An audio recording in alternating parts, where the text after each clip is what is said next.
Okay guys, we're going to be using a code reader to read the ABS codes just to verify, but you can buy any kind of code reader, a cheap one. I think, for about 180 bucks you can find one that does ABS, and that's all you'll need for this. I will link this scan tool in the description, and I will also put the cheapest version scan tool that would work in the description as well. So we'll go to diagnostics, go to VIN read, auto detect, and sorry for the blurriness, standalone diagnostics, okay. And then we'll hit automatic selection. There's my VIN.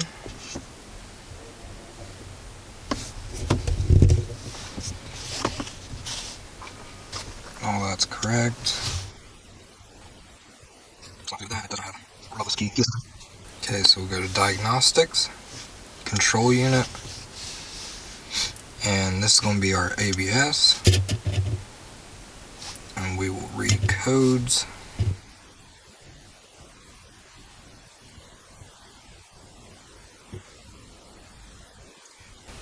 Left front wheel speed sensor input circuit failure, and we got a lot of these codes right here, but essentially both left and right need to be replaced to get this fixed. Okay, if you look here, you'll see in the bottom right, that's your Tpms, don't worry about that. And then you got your ABS next to it, and then up there in your speedometer, right beside the park light, is a little car with squiggly lines. That's your traction control. It's letting you know that it's turned off. This is all due to the ABS sensors. Now watch, if you don't have a automatic that can go into manual mode so you can actually see what gear it's in, you're not going to be able to see this, but you'll be able to feel it. It won't go over 3,000 RPMs. So as we're going, you're going to see it lose its place. Like, it'll go into limp mode and all that good stuff. So we're going. As you can see, we're in second, and it will lose it anytime now. Go to third, and there it goes. It's gone.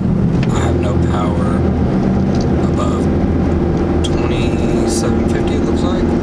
So I can get up speed. I can get up enough speed, but I couldn't. If I'm gunning this, it's not going to go over that RPM. And as you can see, the manual selection, it doesn't know what's going on. It's in limp mode, so it's not going to let me control the gears anymore. And now I'm just gotta limp it back home. Okay, so now that we made it back home, first thing you want to do is put the emergency brake on. And if it's not right here by your gear shifter, it'll be in the floor. Just push that and make sure it's on. Okay guys, I want to show you where to jack it. If you look right here, as you can see, there's a pinch weld. And then on all four corners, there's this little spot right here where there's indentions. And this is where it is most structurally sound to jack. This is pretty much all newer cars. If you got an older car, you can actually use the frame, which is way better. But these pinch welds work just fine.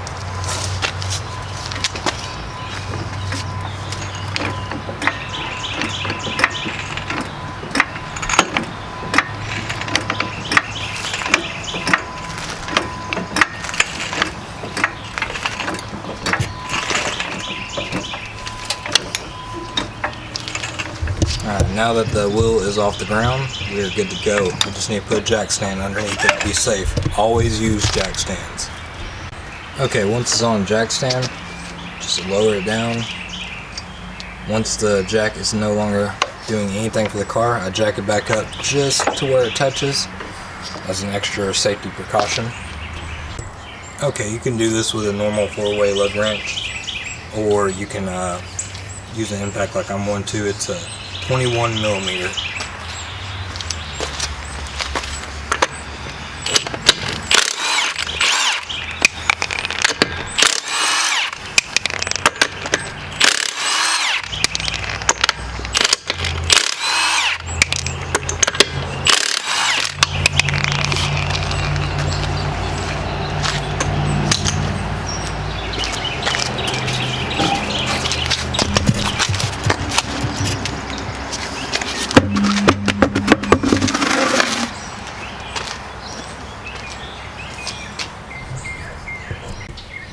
As an extra safety precaution, I did put the tire underneath the vehicle. Just another thing to catch it if anything did go wrong.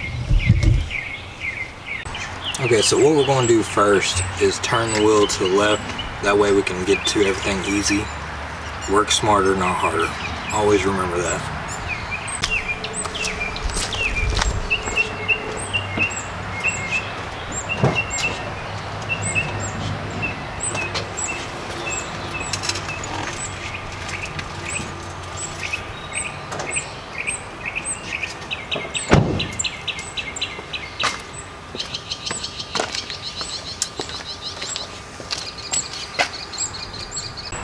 Okay, now I'm going to try and show you know, how everything works. It's kind of a tight spot in here. There is your sensor right there. It's held in there by one 10mm bolt, it looks like. Then it comes up here. It's got to detach from there.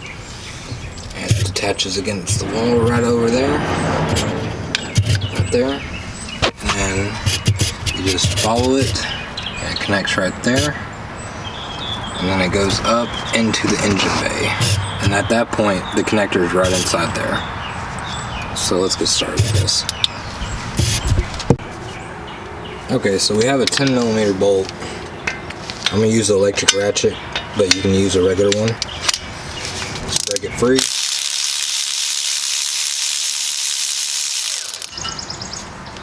Do just like that. Now, it should come free. You might have to wiggle it just a little bit. There you go. And what it does here, let's see if I can show you that. Okay, so around your CV axle, there's this ring right there. You should be able to see it. This sensor essentially sits right in there. Let's see if we can get a better light. Alright, so that sensor sits in there and reads that ring as it goes by. The faster it goes, the more input it gives to the computer, which controls your speedometer. If you need to tell apart which one of the new sensors goes where, the passenger side will have a gray connector, just like that. And then the driver's side will have a white one. That. Kind of hard to see, but there you go. I will also be linking those in the description too. Okay, so I'm going to use this little pry tool.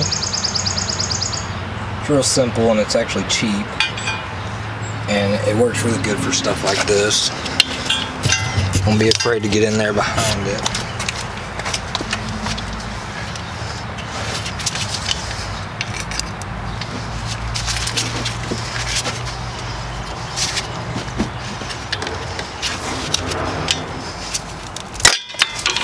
Pull it out like that.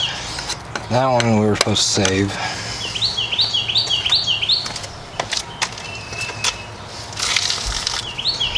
Go ahead and pull it out. The new one comes with it.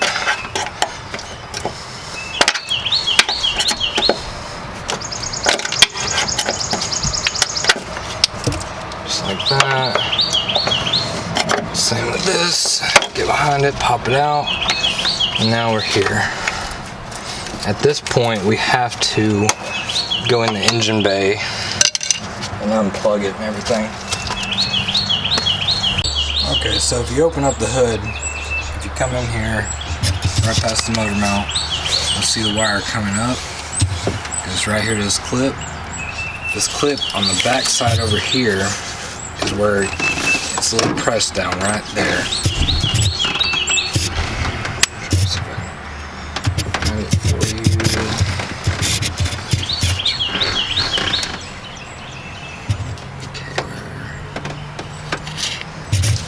Right there. Let me see if I can focus. What you'll do is you'll press down. It's really hard to do this with one hand. Press down on that and pull. If I can see it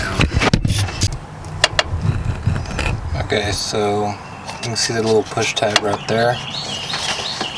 One hand press the push tab. The other hand, grab the other end of the thing. Don't pull it by the wires, please.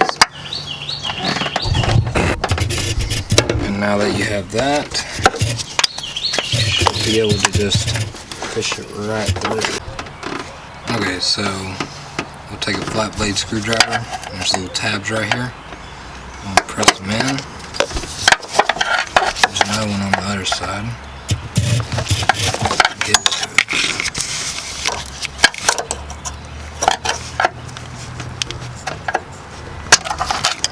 It goes right through the hole like that. Come back around. At this point, just hanging down. Just grab it. There you go. Okay, installation is just reverse of, you know, taking it out. You're going to feed these wires through. Just like so. Grab it on the other end. Pull it up. Now clip right into place. We'll connect that in a minute. So, let's go ahead and fish this around. Spin that. Pop it right in the hole.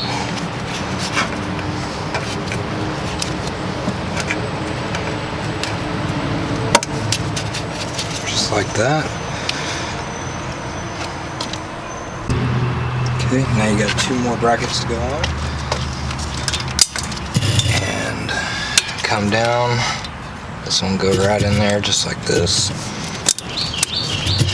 And finally, hook up our ABS sensor. Put it right in the hole. Okay, now that's pressed in there good. Make sure it's all lined up. Get your bolt started.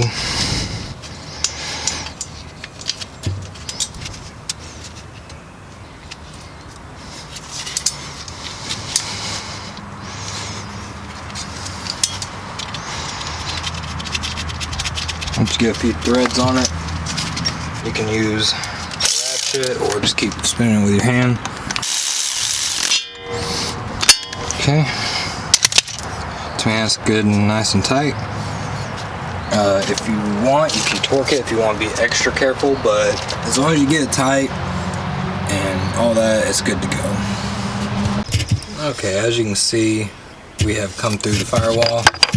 Now all you're going to do is take this, plug it right back up to where it was. There is only one way it can go on.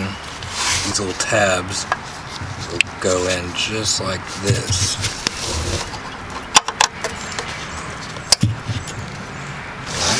Once you hear the click, you're done. Okay guys, for the driver's side, it's the exact same procedure.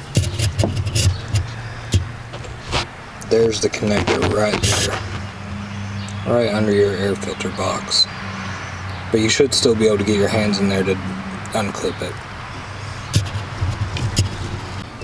Okay guys, one last thing. Right here, when you do get to this point, just pry it out and let those little tabs break off, because if you try to do like the other side and push them in with a screwdriver, you're going to have a really bad time. It's just easier just to break it off. You're not using it, you're using a new one.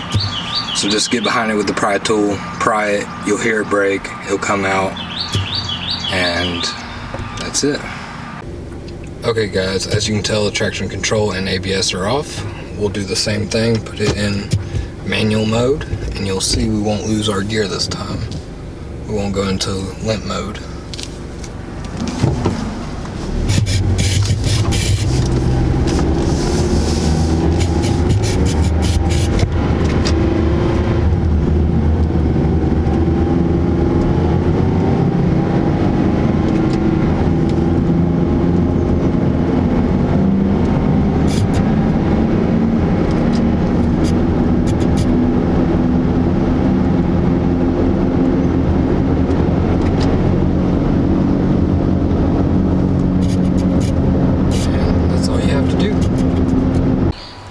So that's all we had to do to get this fixed. I actually had to clean up my tone ring on my CV axle because that's where I was getting that other code from.